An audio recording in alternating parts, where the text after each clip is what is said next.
দীর্ঘ ২১ বছর পর গতকাল বিএনপির চেয়ারম্যান তারেক রহমান চট্টগ্রাম পৌঁছেছেন। ত্রয়োদশ জাতীয় সংসদ নির্বাচন উপলক্ষে গত বৃহস্পতিবার থেকে তারেক রহমান বিএনপির নির্বাচনী জনসভায় বক্তৃতা দেওয়া অংশগ্রহণ করা শুরু করেছেন। আজ দ্বিতীয় দিনের মতো চট্টগ্রামের 11:30টার সময় পোলো গ্রাউন্ড মাঠে জনসভায় অংশগ্রহণ করবেন। তারপর 4টায় ফেনী পাইলটের হাই স্কুলে জনসভায় অংশগ্রহণ করবেন।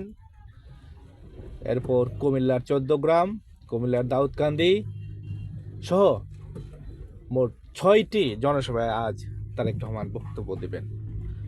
বাংলাদেশের উন্নয়ন ত্বরান্বিত করতে, বাংলাদেশ থেকে ফ্যাসিবাদ দূর করতে, বাংলাদেশ থেকে সমস্ত অপশাসন দূর করতে তারেক রহমান দৃঢ় প্রতিজ্ঞ।